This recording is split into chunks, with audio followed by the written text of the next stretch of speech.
చెదబొద్దింక అభిజిత్ దిప్కే చెప్పినయన్ని అబద్ధాలన్నది ఆధారాలతో సహా బయటపడుతున్నాయి. ఈ అంశం మీద చాడా శాస్త్రి గారికి సంబంధించిన ఒక కథనం చూద్దాం. నేను ఆప్ మాజీ కార్యకర్తను 2023 మధ్య ఆప్ కోసం పనిచేశాను. 2023 నుండి ఆప్తో సంబంధాలు లేవు.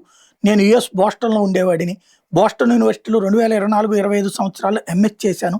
నాకు సెమిస్టర్కి 12,500 రూపాయలు చొప్పున 3 సెమిస్టర్స్లో కలిపి 37,500 స్కాలర్షిప్ వచ్చింది.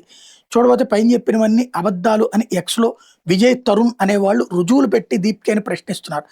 ఆప్ పార్టీ 2020-23 మధ్య మాత్రమే చేశాను అనేది పచ్చి అబద్ధం అని ఆప్తో 10 సంవత్సరాలుగా అనుబంధం ఉన్నట్టు ఈ దీప్కే గతంలో ఆప్టిమిస్ట్ AAPTIMIST పేరుతో 2016లోనే ట్విట్టర్ ఖాతా నడిపి ఆప్కి ప్రచారం చేసినట్టు దీప్కే అప్పట్లో స్వయంగా పెట్టిన ట్వీట్స్, అతని స్నేహితులు అతని నిబద్ధత పైన ఇతను మెచ్చుకుంటూ పెట్టిన ట్వీట్స్ విజయ్ షేర్ చేసుకొచ్చాడు. ఇంకా 2023లో నిజంగా ఆప్తో సంబంధాలు తెంచుకోలేదు. 2024లోను 2025 బోస్టన్లో చదువుతున్నానని చెప్పుకున్న అదే టైంలో ఢిల్లీ అసెంబ్లీ ఎన్నికల సమయంలో భారత్ వచ్చి ఆప్ ఎన్నికల వ్యవస్థలో పనిచేశాడని అతను ఆ టైంలో ఢిల్లీ నుండి మరియు మొహాలి పంజాబ్ నుండి అతను పెట్టిన స్విగ్గీ జొమాటో ఆర్డర్సు వాటి మీద అతను చేసిన ఫిర్యాదులు ట్విట్టర్ పోస్ట్స్ స్క్రీన్ షాట్స్ని విజయ్ తరుణ్ షేర్ చేసి దీప్కేని ప్రశ్నిస్తున్నారు.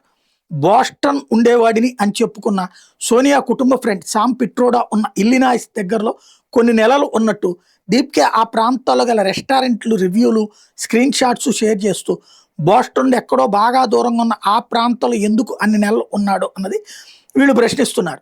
అట్లాగే దీప్కేకి సంబంధించి మరొక అంశం ఏంటంటే school of communication MS in public relations రిపోర్ట్లు అతని సొంత ప్రకటనలు బియూ వెబ్సైట్ మీద ఉన్న ఒక ఆర్టికల్ ఈ కోర్సును సూచిస్తున్నాయి. అయితే కొన్ని చోట్ల అతను పూణేలో జర్నలిజం అండర్ గ్రాడ్యుయేట్ చేశాడని, మరికొన్నింట్లో computer engineering government college of engineering Aurangabad 2018 చేసి పూణే స్టార్టప్లో బ్యాక్ అండ్ డెవలపర్గా పనిచేశాడని వస్తున్నాయి.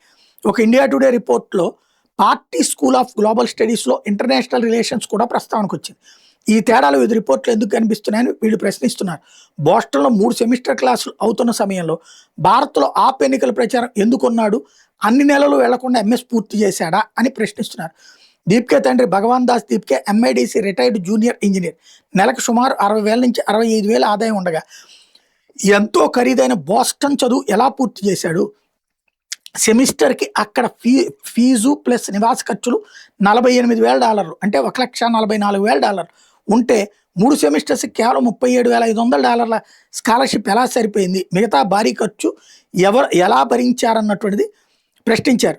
ఏ ప్రశ్నలు రాకుండా ఇక్కడ కథ పై ప్రశ్నలు రాకుండా అభిజిత్ అయ్యర్ మిత్ర అనే అతను తన ఎక్స్ ఖాతాలో కొన్ని వివరాలు పేర్కొన్న కొన్ని దీప్కేకి మరికొన్ని తీవ్రమైన ప్రశ్నలు వేశారు.